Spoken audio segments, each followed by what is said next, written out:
Hey guys, कैसे हो आप सभी लोग। Welcome back to my channel AGNI मांगा। तो यार डीमन एम्पायर की एक और नई एपिसोड के साथ हाजिर हूँ, जो कि होने वाली है एपिसोड 115। तो इससे पिछली एपिसोड में हम लोगों ने देखा कि होंगफू तीनों यंग मास्टर के कॉम्बिनेशन अटैक से भी बच जाता है और साथ ही उन तीनों के ऊपर हमला करने के लिए आगे बढ़ता है। और अब आगे तो एपिसोड के स्टार्टिंग में होंगफू हवा में अपनी पावर्स को रिलीज करते हुए और साथ ही अपने ड्रैगन लाइटनिंग पावर्स को यूज करते हुए अपनी ड्रैगन शील्ड पावर को अपने हाथ के ऊपर रिलीज करता है और कहता है कि ये है 9 ड्रैगन डेमोनिक बॉडी। साथ ही अपने हाथ को यूज करते हुए अपनी पावर्स को यूज करता है, जिसकी वजह से वो अपने हाथों से एक प्रेशर क्रिएट कर रहा होता है, जिसका के नाम ड्रैगन एम्पायर क्लॉ होता है। होंगफू इस तरीके से अपने हाथों से काफी ज्यादा प्रेशर को रिलीज कर रहा होता है। इसकी वजह से सिस्टर चूचू और बाकी सबके ऊपर उनके ऊपर बहुत ही ज्यादा पावरफुल प्रेशर आने लगता है, जिसकी वजह से वो बिल्कुल भी खड़े नहीं हो पा रहे और जमीन पे गिर जाते हैं। और साथ ही उस प्रेशर की पावर इतनी ज्यादा होती है कि वो लोग जमीन को तोड़ते हुए उसके अंदर धंसते जा रहे होते हैं। इसके बाद होंगफू नीचे उतर आता है। नीचे आकर के वो देखता है कि उन तीनों लोगों की हालत बहुत ही ज्यादा खराब हो गई होती है। साथ ही उस प्रेशर की वजह से वो लोग जमीन के अंदर आधे घुसे हुए होते हैं। इसके बाद होंगफू उन लोगों से कहता है कि अब जल्दी से तुम लोग ब्रीमिंग सीक्रेट पिल मुझे दे दो,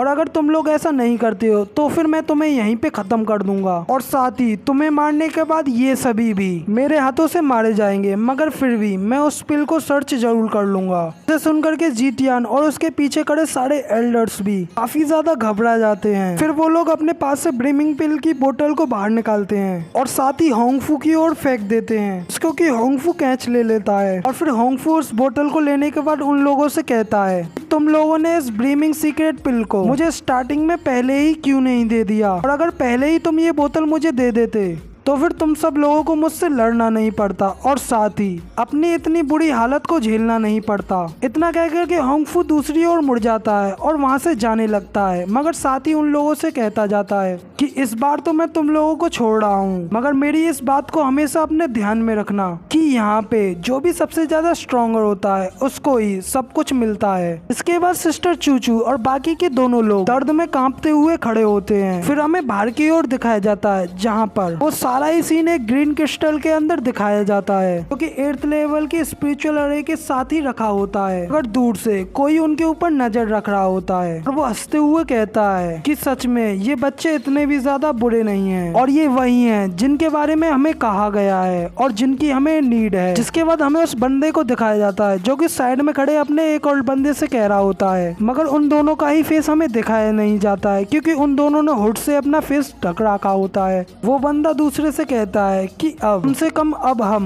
टियानियू के पास में खाली हाथ तो नहीं जाएंगे। तो फिर दूसरा उससे पूछता है कि तुम ये आखिर क्या कह रहे हो। इसके बाद वो थोड़ा रुक जाता है और साथ ही कुछ सोचता है, और फिर वो हंसते हुए कहता है कि आई थिंक मुझे इन लोगों को देख करके ऐसा लगता है कि क्रोचैटी गीजर ने अपने टारगेट को ढूंढ लिया है। मगर फिर से वापस सिस्टर चूचू का सीन दिखाया जाता है, जो कि ये सब होने के बाद काफी ज्यादा सैड हो जाती हैं और साथ ही वो काफी ज्यादा घायल भी होती है, और ये देख करके उनके डिसाइबल भी परेशान होते हुए उनके करीब जाती है। साथ ही सिस्टर किंगचू को आवाज लगाते हुए कहती है, सिस्टर किंगचू क्या आप ठीक हैं। जिसके बाद उन सभी के डिसाइपल्स और उनके ब्रदर्स अपने अपने यंग मास्टर के पास जाते हैं और उनके लिए फिक्र करने लगते हैं। साथ ही जीटियांग भी अपने ब्रदर के पास आता है, अपने ब्रदर से पूछता है क्या तुम ठीक हो, मगर जीटियांग चंग अभी भी बहुत ज्यादा गुस्सा होता है। वो होंगफू को जाते हुए घूर करके देख रहा होता है। साथ ही जीटियांग चंग गुस्से में कहता है कि डैम इट, अब इससे फाइट लड़ने का कोई फायदा नहीं है, क्योंकि कुछ भी हो जाए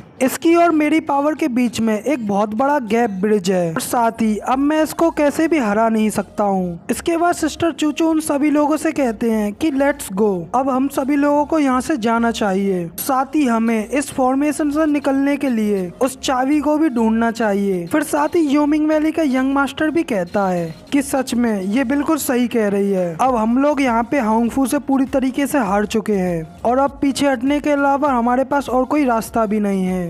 मगर तभी अचानक होंगफू जाते हुए वहाँ पे रुक जाता है और उन लोगों से कहता है कि हाँ, तुम सभी लोग सिर्फ एक कचरा हो। और ये बात सुनकर के होंगफू के साथ आए सारे लोग ही हंसने लगते हैं। फिर साथ ही बाहर का सीन दिखाया जाता है। सारे लोग उन सभी लोगों को देख रहे होते हैं और साथ ही सुन भी रहे होते हैं। जिसके बाद मास्टर होंग और बाकी सारे लोग भी वहाँ पे हंसने लगते हैं। साथ ही वो जिनू मेंशन के लीडर जी से कहते हैं कि अब फाइट लड़ने की बिल्कुल भी जरूरत नहीं है। ये सब देख करके अब विनर हमें यहाँ पे डिसाइड हो गया है। मास्टर होंग ताना मारते हुए जिनू मेंशन के लीडर से कहते हैं कि आपको क्या लगता है, क्या मैं सच कह रहा हूँ? सुनकर के 7 फैमिलीज के तीनों लीडर्स भी बहुत ज्यादा गुस्सा हो जाते हैं। फिर वापस से सीन कट होता है और होंगफू की ओर दिखाया जाता है। होंगफू वहाँ पे पीछे की ओर मुड़ता है क्योंकि पीछे जंगल की ओर से उसको कुछ आवाज आ रही होती है और वो आवाज तेजी से उसके करीब आती जा रही होती है। फिर वहाँ पे होंगफू चिल्लाते हुए कहता है कि कौन है वहाँ पे, जल्दी से बाहर आओ। और इसी के बाद वहाँ से कोई तेजी से बाहर आते हुए दिखाई देता है और फिर हमें दिखाया जाता है कि वहाँ से लिन जियानफेंग घबराते हुए तेजी से बाहर निकलता है। और वो जैसे ही बाहर निकलता है वो कहता है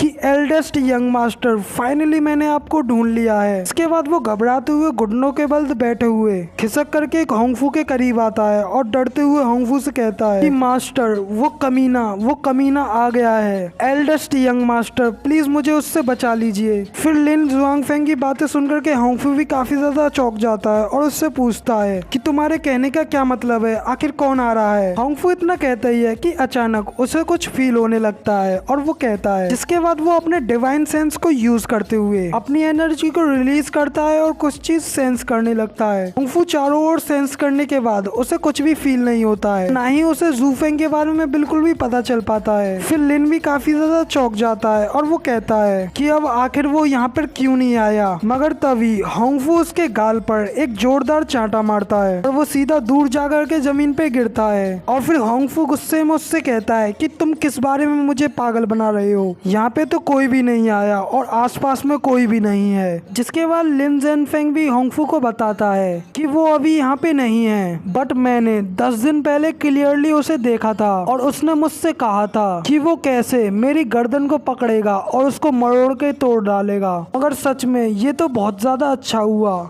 कि वो वास्तव में मेरे पीछे नहीं आया। और फिर लिन को इतना ज्यादा घबराते हुए और ऐसी बातें करते हुए देख करके मेडिसन किंग वैली और योमिंग वैली के मास्टर हंसने लगते हैं। मगर पीछे खड़े कोई फॉरेस्ट के लीडर अपनी बेटे की ऐसी बातें सुनकर के काफी ज्यादा शर्मिंदा हो जाते हैं और अपने मुंह पर हाथ रख लेते हैं। और साथ ही यहीं पे हमारा ये वाला एपिसोड भी कंप्लीट हो जाता है। वीडियो पसंद आई हो तो यार एक लाइक कर देना और कमेंट में बताना कि आपको ये वाली वीडियो कैसी लगी। साथ ही नेक्स्ट आने वाले एपिसोड के लिए इस चैनल को सब्सक्राइब जरूर कर लेना। और मैं मिलता हूँ आपसे अगली वीडियो में, तब तक के लिए टाटा बाय बाय, फिर मिलते हैं।